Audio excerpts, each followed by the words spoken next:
बहुत समय पहले की बात है। एक छोटे से गांव के किनारे एक छोटा सा खेत था, जहां हर सुबह सूरज की पहली किरण के साथ एक आदमी काम पे जाता था। उसका नाम था रामू। लोग उसे रामू खीरा वाला कहते थे, क्योंकि वो अपने खेत में खीरे की खेती करता था। रामू साधारण इंसान नहीं था। वो कम बोलता था, लेकिन उसकी आंखों में कुछ ऐसा था जो लोगों को थोड़ा असहज कर देता था। गांव वालों कहते थे कि रामू में कुछ रहस्य छिपा है, पर किसी ने कभी उससे ज्यादा पूछताछ करने की हिम्मत नहीं की। उसका खेत बहुत ही अलग था। जहां बाकी किसानों के खेतों में साधारण फसल होती थी, वही रामू के खेत में खीरे कुछ ज्यादा ही हरे, चमकदार और बड़े होते थे। लोग कहते थे कि ये खीरे साधारण नहीं है।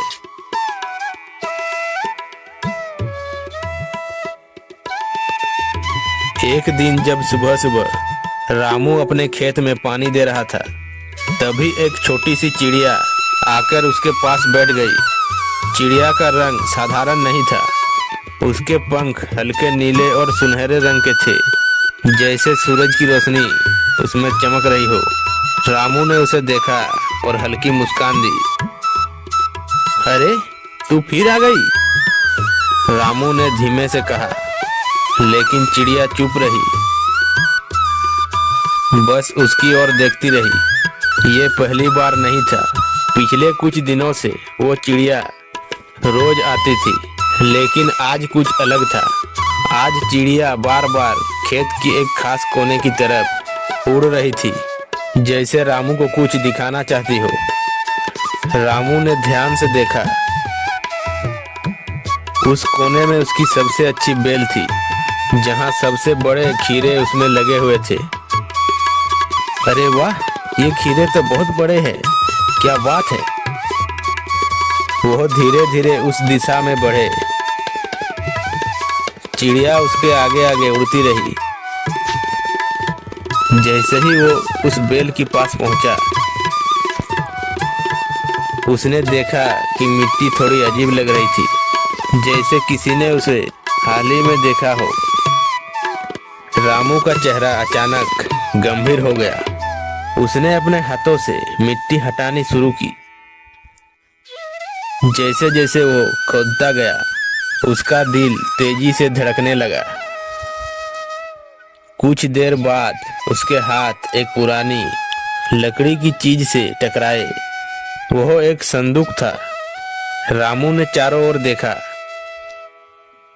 कोई नहीं था। चिड़िया पास ही बैठी उसे देख रही थी। अरे, तूने मुझे यहाँ क्यों लाया? चिड़िया ने एक हल्की सी आवाज निकाली,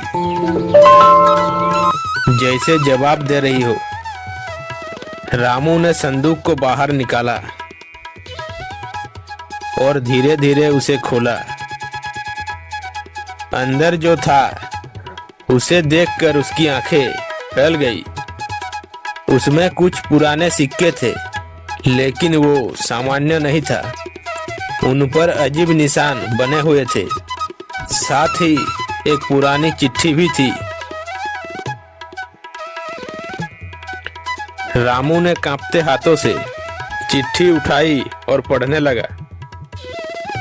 जो भी इस संदूक को पाएगा, वो एक ऐसा रहस्य में प्रवेश करेगा जिससे वापस लौटना आसान नहीं होगा। इस खेत के नीचे जो छिपा है, वो सिर्फ धन नहीं, कुछ और भी है, सावधान रहना।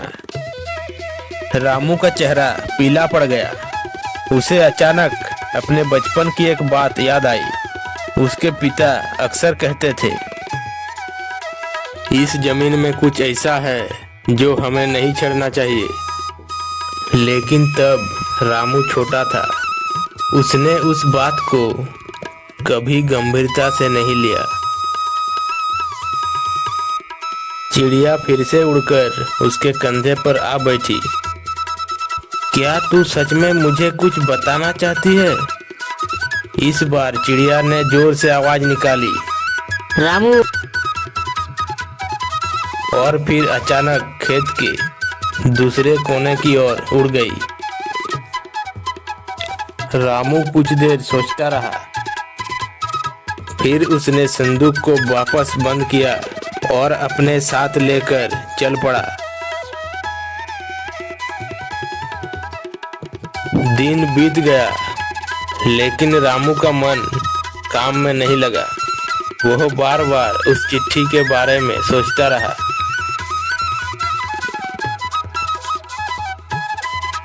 रात को जब पूरा गांव सो गया, रामू अपने घर के बाहर बैठा था।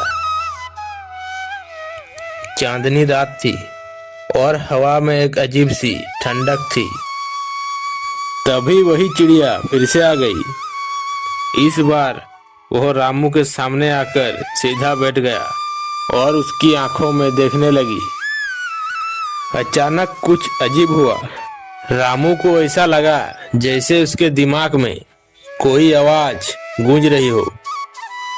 रामू, जो तुमने पाया है वो शुरुआत है, असली रहस्य अभी बाकी है। रामू चौंक गया। उसने चारों ओर देखा, लेकिन वहां कोई नहीं था। कौन है? रामू ने जोर से पूछा। चिड़िया ने फिर से आवाज निकाली, रामू, ओ रामू।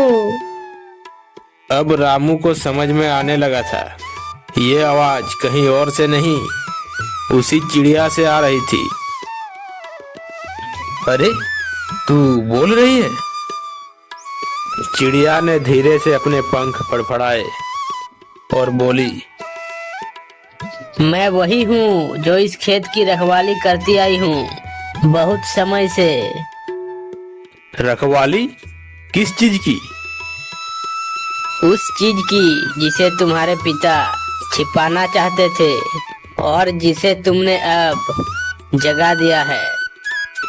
अरे, पर मैंने क्या कर दिया?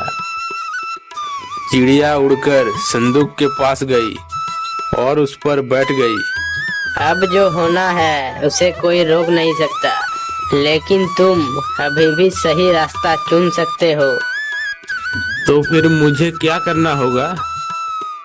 चिड़िया ने खेत की ओर देखा। कल सुबह जब सूरज उगेगा तुम्हें उस जगह जाना होगा जहाँ पर सब शुरू हुआ था। रामू ने पूछा, कहाँ? लेकिन चिड़िया अचानक उड़ गई और अंधेरे में गायब हो गई। रामू पूरी रात सो नहीं पाया। उसके दिमाग में हजारों सवाल घूम रहे थे।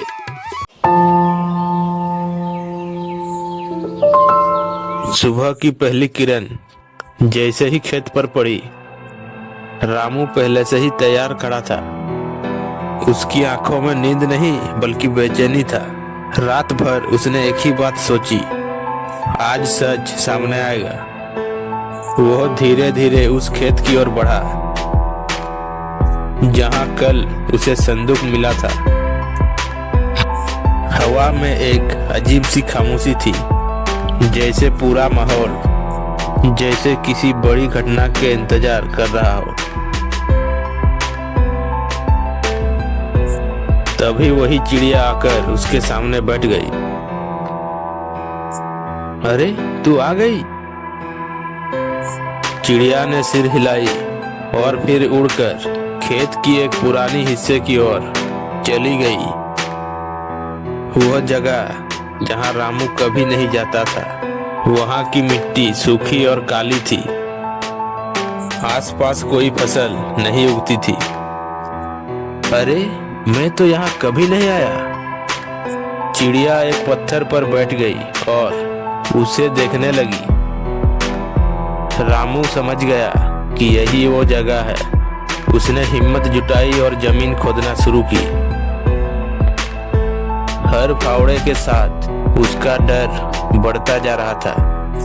कुछ ही देर में उसका फावड़ा किसी सख्त चीज से टकराई। उसने मिट्टी हटाई और जो दिखा उसे देखकर वो पीछे हट गया। वो एक पुराना दरवाजा था, लकड़ी का, लेकिन जमीन के अंदर दबा हुआ। ये क्या है? यही वो रास्ता है जहाँ से सब शुरू हुआ था। रामू ने धीरे धीरे दरवाजा खोला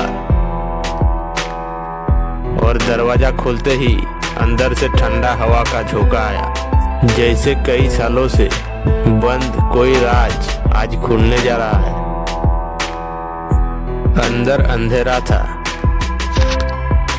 रामू ने एक लालटेन जलाई और अंदर उतर गया। सीढ़ियां नीचे की ओर जा रही थी। हर कदम के साथ उसकी सांसें तेज होती जा रही थी। नीचे पहुंचकर उसने देखा एक बड़ा कमरा था। दीवारों पर अजीब निशान बने हुए थे, वही जो सिक्कों पर थे। कमरे के बीच में एक पत्थर था और उस पर एक चमकती हुई चीज रखी हुई थी। रामू धीरे धीरे आगे बढ़ा। जैसे ही उसने उस चीज को देखा, उसकी आंखें फैल गई। वो एक चमकदार पत्थर था, लेकिन वो पत्थर जैसे जिंदा था। उसमें से रोशनी निकल रही थी। इसे स्पर्श मत करना। लेकिन रामू जैसे किसी जादू में था। उसके हाथ अपने आप उस पत्थर की ओर बढ़ रहा था। जैसे ही उसने पत्थर को छुआ, पूरा कमरा हिलने लगा। दीवारों से आवाजें आने लगी। हवा तेज हो गई। रामू घबरा गया। अरे, ये क्या हो रहा है? तुमने उसे जगा दिया है। अचानक उस पत्थर से एक काली परछाई निकलने लगी। धीरे धीरे वो आकार लेने लगी। एक भयानक आकृति। उसका चेहरा डरावना था। आखिर किसी ने मुझे आजाद कर ही दिया। अरे, तू कौन है? मैं वो शक्ति हूँ जिसे तुम्हारे पूर्वजों ने यहाँ पर कैद किया था। लालच की शक्ति, विनाश की शक्ति। रामू के पैरों तले जमीन खिसक गई। मेरे पिता वो जानते थे? हाँ, और इसीलिए उन्होंने तुम्हें हमेशा चेतावनी दी थी। वो काली आकृति धीरे धीरे रामू की ओर बढ़ने लगे। अब ये खेत, ये गांव अब मेरा होगा। तभी रामू डरते हुए कहा, मैंने गलती कर दी, मुझे माफ कर दो। अभी भी वक्त है रामू, उसे रोका जा सकता है। पर कैसे? उस पत्थर को वापस वहां रखना होगा और अपने लालच को त्यागना होगा। रामू ने तुरंत समझ लिया कि वो पत्थर ही बुराई का जड़ है। उसने तुरंत उस पत्थर को वापस रख दिया। जैसे ही पत्थर अपने जगह पर आया, एक तेज रोशनी फैली। काली आकृति चिल्लाने लगी और धीरे धीरे वो गायब हो गया। रामू की आंखों में आंसू आ गए। मैंने अपने पिता की बात नहीं मानी। लेकिन तुमने अपनी गलती सुधार ली है रामू। धीरे धीरे वो जगह फिर से शांत हो गई।